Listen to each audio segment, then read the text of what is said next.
Hi guys, welcome to another video. Today I'm out in the woods doing some more macro photography, but today I set myself a little challenge. I'm going to be using one light, and the light I'm using is an Adaptalux Pod Mini with a white lighting arm and a diffuser cap. I've also got this spike on the bottom, which is a new product they've just released. This is good for stabbing your light into the ground, making it very quick and easy to set up your lighting. So yeah, let's go find some subjects. It is sort of in the middle of winter, so it is quite hard to find subjects, but I think we should be able to find something, so let's get into it. So I've decided to come to this log specifically because yesterday I came to the same woods filming a different video, and I flipped this over and there was loads of slime molds, so I know there'll be a nice subject under here to photograph with the light. It's quite a heavy log, so I'm gonna have to put a bit of force into it. There we go. And yeah, we'll get to finding a nice bunch of slime molds to photograph. There's a bunch of orange looking slime molds here, and then it's pretty hard to see, but there's some black ones up here as well, and then some more orange ones on the moss on the back of this log as well. So I've got quite a lot of options here. We might end up photographing quite a few things just on this one log. I think I'll start by photographing the exact same black slime molds that I photographed yesterday. They're just here. Because I really like the composition, but I was using a flash and diffuser yesterday, and I feel like aesthetically it just doesn't look that good on the slime molds. I think a constant light will look a lot better, where I can place the light wherever I want to make it look more dramatic. Right, so I've got my composition set up and I'm pretty happy with it. I've also just quickly stabbed my light into the ground there, and that's just about tall enough to reach my subject, which is good. I've also brought out a couple of things to modify the light, because when using one light you are very limited with your options creatively. So to get around that, you can use things like this. I've got a little mirror. I can literally reflect the light and it will look like there's two lights in the shot. And I've also got some kitchen foil, which will do a very similar sort of thing. Yeah, it's great for bouncing light. Say for example you're photographing a mushroom and you want to light the underside of the mushroom, you can do that with kitchen foil or a mirror. So it's a very inexpensive way of shaping the light and modifying it without bringing in a second light. So this is what my shot looks like with natural light. It looks pretty good so far. Honestly, I could take a shot like this and it'll be fine. But I'm going to add some light to spice things up. So I'm going to turn on the Pod Mini now and you'll see what that looks like. As you can see, the light from the Pod Mini is shining on the edge of each slime mold, which helps it separate from the background. And it looks quite nice just like this, and I think I could just take a shot right now. But I think I'm going to take it a little bit further and try and use some of this kitchen foil to bounce the light from the Pod Mini towards the slime molds to help fill in some of those shadows. It was kind of overkill bringing the whole pack out, because most of my subjects are very small and I only need like this much, but I thought I'd bring the whole thing out just in case. Anyway, we're gonna just play with this a little bit and see what it does. So I don't think it will actually do that much because the subject is so small, but you never know. I think if I sort of wrap it around here, that should be quite good. It's hard to tell on the back of this tiny screen, but there's a before and there's an after. Probably only a slight difference, but sometimes the small details do make a big difference in the final image. I'm now going to dial in my camera settings, and for this shot I think I'm going to use f5.6 ISO 200, and then I'm just going to decrease my shutter speed until it's exposed. So my camera is telling me that 1/20 shutter speed will expose those settings, so we'll stick with that. And we're going to focus just before that first slime mold is in focus. Oh, my tinfoil is just blown off the log. That's not great. Right, everything seems set up now. I'm just going to focus just before the first slime mold is in focus, about there, and then press my shutter button to start the focus bracket. And once it's focused all the way to the back slime mold, that's when I'm going to press my shutter button again. Shouldn't take too long, it's quite quick. About there is good. Hit the shutter button again, and there we are. On the video it probably looks like the image just stacks itself, but I actually spend a lot of time editing the images in Lightroom and then stacking them in Zareen Stacker on my computer. That's something you don't really see a lot of the time in these videos. I think that shot turned out pretty nice. The slime molds are really dark, so I think using a light helps them separate from the background and pop a lot more. I did get a shot using natural light as well, so we could compare between natural light and the one artificial light. So I'll put those both up on screen now, and you can let me know down below in the comments which you prefer.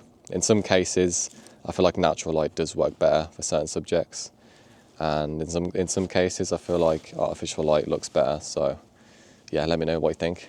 So on the same log I've found some more slime molds. These ones are orange and they're a bit furry. They look pretty cool, to be honest. It was hard to find a nice bunch because a lot of them have been damaged due to the mass amount of rain we've had in the UK recently.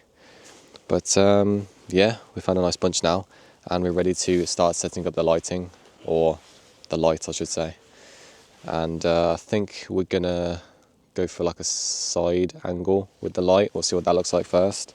And we've got a little bit more room to play with here, I think, because the log isn't as high this time. I've had a little play around and I've come up with a plan. So I'm going to turn this Pod Mini on. Right now I'm using natural light. As you can see, it's getting brighter as I turn it on. And there's full brightness as it flashes. And then going to use a leaf to shade the slime molds. And as you can see, that just adds a lot more contrast. It makes the background darker. Then I'm going to bring in some tin foil, and that's going to reflect that light from the left and sort of mirror the light a little bit. Obviously it probably looks a little bit underexposed on this video, but once I get to taking the photo it will look perfectly fine. So to make the effect of the lighting pop a bit more, I'm going to hold this mirror over the top of the whole setup, but with the non-mirror side, and that's just to block some of the natural light.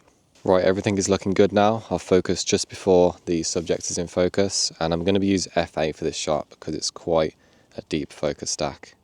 So let's start that. I'm going to hold my mirror there to block the ambient light, and it might take a little longer than the last shot.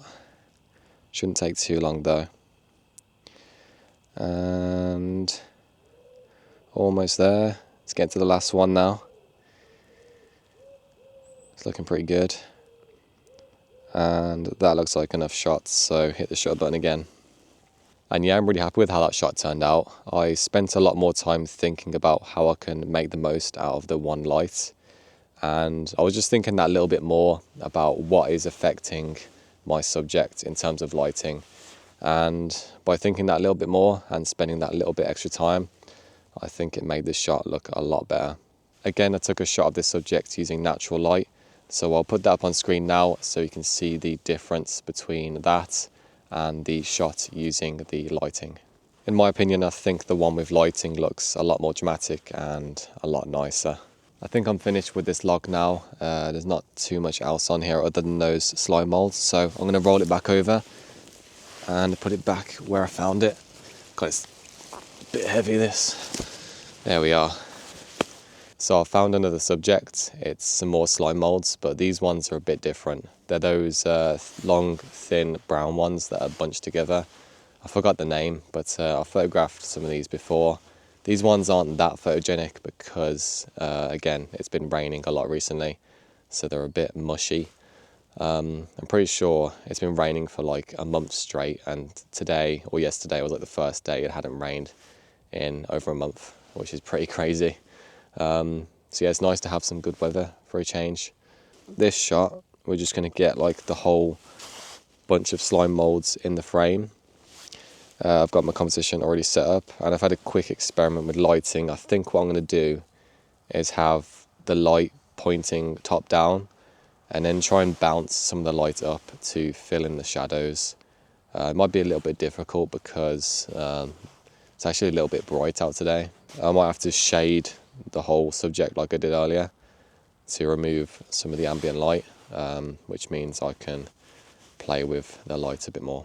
So to shade the whole scene, I'm actually going to use my coat because using the cardboard that the tin foil was in didn't really seem to do much. I think because it's quite a light colour and it's not big and there's a lot of ambient light, so I need something stronger, something darker, and my coat should do the job. So I think I like put it on my bag like that and then just loosely have it there.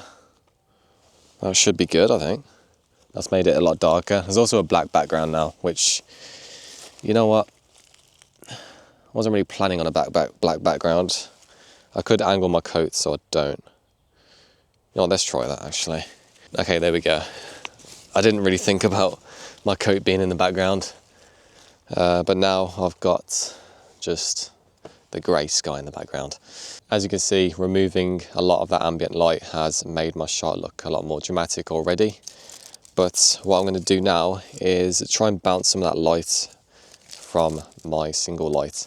Okay, I think I found the angle. It's really hard to find the right angle for the light to reflect. You'd think it'd be easy, just place it next to it, but yeah, it's a bit weird. Anyway, I think just having like the tip of this tin foil about there, as you can see, it's dark and then it goes a little bit light. Not really a drastic effect. I'd want it to fill in a bit more, but it does do the job. So yeah, we'll hold the tin foil like this and then get the shot. I'm going to be using ISO 200 and f8 for this shot, and my shutter speed comes out to 1/10. So now that everything is set up, I'm going to focus just before the subject is in focus, about there, and then hold my tin foil in place about there. Don't want it to be in frame, and then press the shutter button to start the focus bracket. And once it's focused all the way to the back, about now, I'll press the shutter button again. And yeah, I'm pretty happy with that shot. It was very fiddly to set up. I had to do a lot of problem solving there. But yeah, I think it turned out alright in the end. I wish the light reflecting off the tinfoil was a bit stronger to help fill in those shadows, but at least it did something. And I'm shooting in RAW, so I have a lot of information to play with when it comes to editing, and I can lift those shadows, no problem. Again, I've shot this subject using natural light, so you can see the difference between natural light and artificial light. I'll put those both up on screen now, and yeah, I'm not really too sure which one I like because it's hard to tell when I'm just looking at the back of my camera and it's not edited. But I have a feeling that the one with artificial light looks a bit better, just because, yeah, I've sort of shaped the light how I want it. I'm going to call today's video here, and I think the one thing to take away from today's video is that knowledge and experience is way more important than camera gear, because you could have loads of expensive lights for photography, but if you don't know how to use them, then the shots aren't going to turn out good. So I think, you know, if you don't have any lighting at the moment and you want to try this sort of thing, I'd definitely try getting just one of these lights. And, you know, because you can get quite good shots with just one light, as you've seen from today's video. And I'll also put some other photos on screen now that I've taken in the past with just one light, because a lot of the time, one light is all you need. And sometimes you don't even need to have to do all the other stuff, like use tin foil. You can just use the single light as it is, and that's more than enough for a lot of things. But yeah, like I said, knowledge and experience is way more important than camera gear. So if you're interested in these lights, or light I should say, it's a singular one, they'll be linked down below in the description, along with all my other equipment used in today's video.